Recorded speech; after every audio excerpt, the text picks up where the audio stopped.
Teka, wala pa. So, tingnan natin kung aandar na to. Ayan, meron na. Kanina pagka ini-start natin to, nagpa-fluctuate to. Ayan, meron na. Naka-on na siya. Mag-scan muna tayo. Kung lalabas pa yung stability na yan. Stability kanina eh. Ayan natin ha. Ayan, auto-scan. Nag-auto ba kanina? Ay, auto ko na lang. Parang mabilis eh. Sige. Auto tayo. Ganun pala, yung saksakan lang ng ano yun, ano? Ano May nakasaksak dati dyan. ba yung nilagay mo na yun? Sa GPS yun eh. Nung nabili ko yan, nandun dun eh. Sa GPS po yan. GPS. So hindi kailangan yun, no?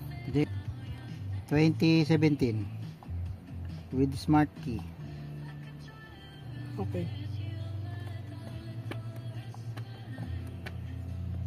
So pag wala na to, i-start na tayo. Kapag goods na to, tingnan natin kung hindi na magpa-fluctuate at aandar na. Pag umandar na, papalakpakan na natin. Yes. Kita. Lips to lips kita. Quick test tayo. Ayan, system diagnostic ginawa ka dyan. Power train. And engine and ECT. Next lang. Additional eh. Binabasa niya pati yung ano, transmission. Okay. Ay, Ayan yung susi mo pala. Trouble codes. Tingnan natin kung may lalabas pa. No trouble present now. Wala na, di mo na binura, no? Wala na. So, kanina nag-i-stability to. So, tingnan natin. Aandar na. Aandar na.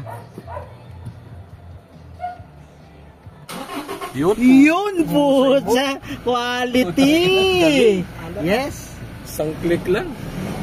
Ayos! Eh, si boss! Natuwa!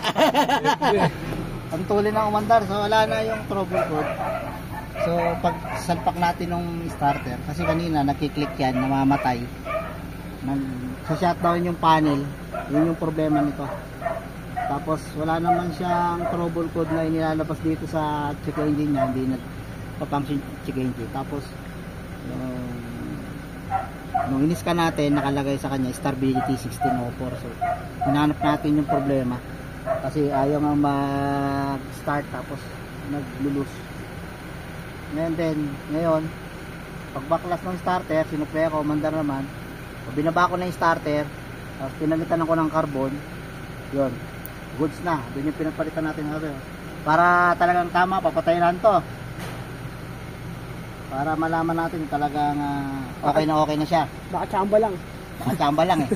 Muna. Tapos, sa pindot. Lalabas na yung cluster panel niya.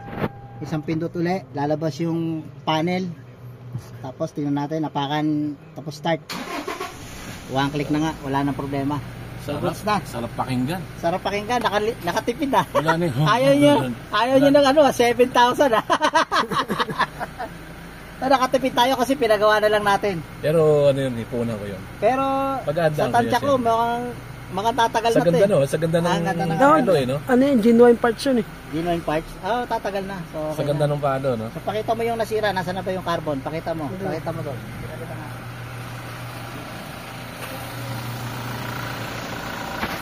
Pero, ito sira. Oh. Built-in. Hindi nahihinang. Ito. Yung pinalitan natin. Hindi nahihinang. Hindi nahihinang. So, yun lang. Pero may start pa to. Problema lang sa kanya. Nagsa-shutdown yung panel. Ngayon wala na. Goods na tayo. So, ito lang yung pinang-scan natin. Ansel. Ansel lang yung gamit natin. 1224 volts. So, goods. Wala na.